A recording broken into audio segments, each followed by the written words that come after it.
Hi friends, welcome back to my YouTube channel. ನಾನು ಯಾವ ಥರ ದಾಲ್ ಕಿಚಡಿ ಮಾಡ್ತೀನಿ ಅಂತ ತೋರಿಸ್ತೀನಿ. ಹೋಟೆಲಲ್ಲಿ ಯಾವ ಥರ ಟೇಸ್ಟ್ ಇರುತ್ತೆ ಸೇಮ್ ಅದೇ ಥರ ಇರುತ್ತೆ. ಬನ್ನಿ ಯಾವ ಥರ ಮಾಡೋದಂತ ನೋಡೋಣ. ಇಂಗ್ರೀಡಿಯೆಂಟ್ಸ್ ಏನೇನು ಬೇಕೋ ನೋಡೋಣ. ಈರುಳ್ಳಿ ತೊಗೊಂಡಿದ್ದೀನಿ, 1 ಈರುಳ್ಳಿ ಕಟ್ ಮಾಡಿ ಇಟ್ಕೊಂಡಿದ್ದೀನಿ, 2 ಬ್ಯಾಡಗಿ ಮೆಣಸಿನ್ಕಾಯಿ, 2 ಕೆಂಪು ಮೆಣಸಿನ್ಕಾಯಿ, ಕರಿಬೇವು, ಮೆಣಸಿನ್ಕಾಯಿ 2 ಚಿಕ್ಕದಾಗಿ ಕಟ್ ಮಾಡಿ ಇಟ್ಕೊಂಡಿದ್ದೀನಿ, ಸ್ವಲ್ಪ ಕೊತ್ತಂಬರಿ ಸೊಪ್ಪು, ಸಾಸಿವೆ ಮತ್ತು ಅರ್ಧ ಬೌಲಷ್ಟು ಹಸಿ ಬಟಾಣಿ ತೊಗೊಂಡಿದ್ದೀನಿ, ಸ್ವಲ್ಪ ಜೀರಿಗೆ ತೊಗೊಂಡಿದ್ದೀನಿ, 1 ಸ್ಪೂನಷ್ಟು ಧನಿಯಾ ಪೌಡರ್ ಮತ್ತು ಖಾರದ ಪುಡಿ ಅಷ್ಟೇ ಅರ್ಧ ಸ್ಪೂನಷ್ಟು ತೊಗೊಂಡಿದ್ದೀನಿ. ಖಾರಕ್ಕೆ ಎಷ್ಟು ಬೇಕೋ ಅಷ್ಟು ನೀವು ಖಾರದ ಪುಡಿ ಹಾಕ್ಕೊಳ್ಳಿ. ಸ್ವಲ್ಪ ಅರಿಶಿನ ತೊಗೊಂಡಿದ್ದೀನಿ, ರುಚಿಗೆ ಎಷ್ಟು ಬೇಕೋ ಅಷ್ಟು ಉಪ್ಪು ಮತ್ತು ಹಿಂಗು. ಇಲ್ಲಿ ಶುಂಠಿ ಬೆಳ್ಳುಳ್ಳಿ ಪೇಸ್ಟ್ ತೊಗೊಂಡಿದ್ದೀನಿ, 1 ಸ್ಪೂನಷ್ಟು ಸಾಕು. ಅದು 1 ಮೀಡಿಯಮ್ ಸೈಜ್ ಟೊಮೆಟೊ ಕಟ್ ಮಾಡಿ ಇಟ್ಕೊಂಡಿದ್ದೀನಿ, 2-3 ಸ್ಪೂನಷ್ಟು ತುಪ್ಪ ಬೇಕು, ಮತ್ತು ಅರ್ಧ ಗ್ಲಾಸಷ್ಟು ಹೆಸರುಬೇಳೆ, ಅರ್ಧ ಗ್ಲಾಸಷ್ಟು ಅಕ್ಕಿನ ನೀಟಾಗಿ ವಾಶ್ ಮಾಡಿಬಿಟ್ಟು ಅರ್ಧ ಗಂಟೆ ಅಷ್ಟು ನೆನೆಸಿಟ್ಕೊಂಡಿದ್ದೀನಿ. ಸ್ಟವ್ ಮೇಲೆ ಒಂದು ಕುಕ್ಕರ್ ಇಟ್ಕೊಂಡು ಅದಕ್ಕೆ ವಾಶ್ ಮಾಡಿ ನೆನೆಸಿಟ್ಟಿದ್ನಲ್ಲ ಹೆಸರುಬೇಳೆ ಮತ್ತು ಅಕ್ಕಿ, ಅದನ್ನು ಹಾಕ್ಕೊಳ್ತಾ ಇದ್ದೀನಿ. ನಾನು ಇದೇ ಗ್ಲಾಸಲ್ಲಿ ಅರ್ಧ ಗ್ಲಾಸ್ ಅಷ್ಟು ಅಕ್ಕಿ ಮತ್ತು ಹೆಸರುಬೇಳೆ ತೊಗೊಂಡಿದ್ದು ಅರ್ಧ ಗ್ಲಾಸು, ಅದೇ ಗ್ಲಾಸಲ್ಲಿ 4 ಗ್ಲಾಸಷ್ಟು ನೀರು ಹಾಕ್ಕೊಳ್ತಾ ಇದ್ದೀನಿ. ಕಿಚಡಿ ಸ್ವಲ್ಪ ಕನ್ಸಿಸ್ಟೆನ್ಸಿ ತೆಳ್ಳಗಿರಬೇಕು, ಅದಕ್ಕೋಸ್ಕರ ನೀರು ಜಾಸ್ತಿ ಹಾಕ್ಕೊಳ್ಳಿ, ಇಲ್ಲಾಂದರೆ ತುಂಬ ಗಟ್ಟಿಯಾಗಿಬಿಡುತ್ತೆ, ಚೆನ್ನಾಗಿರೋದಿಲ್ಲ. ಹೆಸರುಬೇಳೆ ಹಾಕಿರೋದ್ರಿಂದ ಸ್ವಲ್ಪ ಹೊತ್ತಾದಮೇಲೆ ಕಿಚಡಿ ಇನ್ನೂ ಗಟ್ಟಿ ಆಗುತ್ತೆ, ಅದಕ್ಕೋಸ್ಕರ ನೀರು ಜಾಸ್ತಿ ಹಾಕ್ಕೊಳ್ಳಿ. ಸ್ವಲ್ಪ ಅರಿಶಿನ ಮತ್ತು ಉಪ್ಪು, ಒಂದು 10 ಡ್ರಾಪ್ಸ್ ಅಷ್ಟು ಆಯಿಲ್ ಹಾಕೋದ್ರಿಂದ ಬೇಳೆ ಬೇಗ ಬೆಂದ್ಕೊಳ್ಳುತ್ತೆ, ಅದಕ್ಕೋಸ್ಕರ ಇದನ್ನು 4 ವಿಷಲ್ ಬರೋವರೆಗೂ ಬೇಯಿಸ್ಕೋಬೇಕು. 4 ವಿಷಲ್ ಬಂದಾದಮೇಲೆ ನಾನು ನಿಮಗೆ ಓಪನ್ ಮಾಡಿ ತೋರಿಸ್ತಿದ್ದೀನಿ ನೋಡಿ, ಚೆನ್ನಾಗಿ ಬೆಂದ್ಕೊಂಡಿದೆ. ಇವಾಗ ಈ ಕನ್ಸಿಸ್ಟೆನ್ಸಿ ಇರಬೇಕು, ಇದಕ್ಕಿಂತ ಸ್ವಲ್ಪ ತೆಳ್ಳಗಿದ್ರೂ ಪರವಾಗಿಲ್ಲ, ಆದರೆ ಗಟ್ಟಿ ಇರಬಾರ್ದು. ಇವಾಗ ಸ್ಟವ್ ಮೇಲೆ ಒಂದು ಕಡಾಯಿ ಇಟ್ಕೊಂಡು ಅದಕ್ಕೆ 2-3 ಸ್ಪೂನಷ್ಟು ಆಯಿಲ್ ಹಾಕ್ಕೊಳ್ತಾ ಇದ್ದೀನಿ.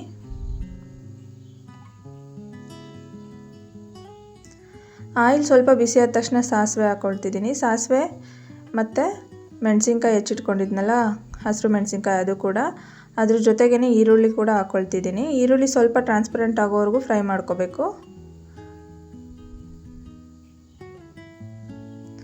ಈರುಳ್ಳಿ ಟ್ರಾನ್ಸ್ಪರೆಂಟ್ ಆಗೋವರೆಗೂ ಫ್ರೈ ಮಾಡಿದ್ಮೇಲೆ ಸ್ವಲ್ಪ 1 ಸ್ಪೂನಷ್ಟು ಶುಂಠಿ ಬೆಳ್ಳುಳ್ಳಿ ಪೇಸ್ಟ್ ಹಾಕ್ಕೊಂಡು ಅದೆಲ್ಲ ಹಸಿ ಸ್ಮೆಲ್ ಹೋಗೋವರೆಗೂ ಫ್ರೈ ಮಾಡಬೇಕು. ಇದನ್ನು ಚೆನ್ನಾಗಿ ಒಂದು 30 ಸೆಕೆಂಡ್ ಫ್ರೈ ಮಾಡಿ ಆದಮೇಲೆ ನಾನು ಇವಾಗ ಟೊಮೆಟೊ ಹಾಕ್ಕೊಳ್ತಾ ಇದ್ದೀನಿ. ಟೊಮೆಟೊ ಕೂಡ ಅಷ್ಟೇ ಚೆನ್ನಾಗಿ ಮೆತ್ತಗೆ ಮ್ಯಾಶ್ ಆಗೋವರೆಗೂ ಚೆನ್ನಾಗಿ ಫ್ರೈ ಮಾಡ್ಕೋಬೇಕು. ಅದೆಲ್ಲ ಟೊಮೆಟೊ ಫ್ರೈ ಆದಮೇಲೆ ನಾನು ಸ್ವಲ್ಪ ಅರಿಶಿನ ಪುಡಿ ಹಾಕ್ಕೊಳ್ತಿದ್ದೀನಿ.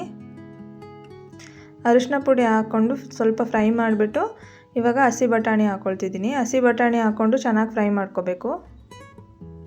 ಇದು ಹಸಿ ಬಟಾಣಿ ಆಪ್ಷನಲ್, ನಿಮ್ಮ ಹತ್ರ ಇದ್ದರೆ ಹಾಕ್ಕೊಳ್ಳಿ, ಇಲ್ಲ ಸ್ಕಿಪ್ ಮಾಡಿ.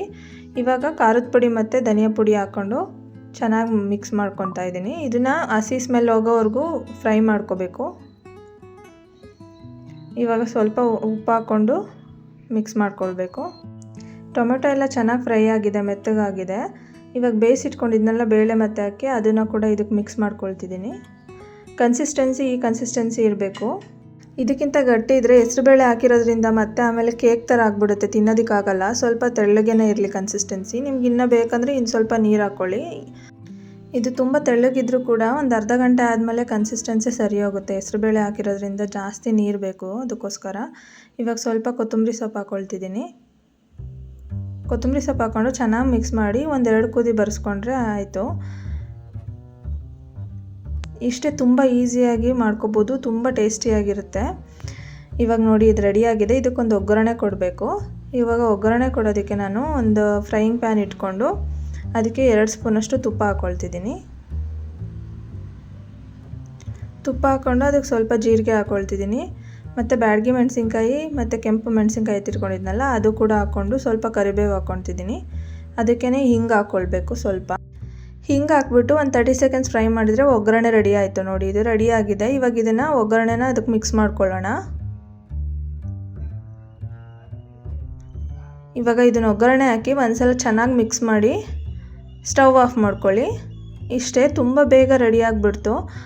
ಆದರೆ ಟೇಸ್ಟ್ ಅಂತೂ ಸೂಪರಾಗಿರುತ್ತೆ. ನೀವು ಒಂದ್ಸಲ ತಿಂದು ನೋಡಿ, ನೀವು ಅಡಿಕ್ಟ್ ಆಗಿಬಿಡ್ತೀರಾ ಕಿಚಡಿಗೆ, ಅಷ್ಟು ಚೆನ್ನಾಗಿರುತ್ತೆ.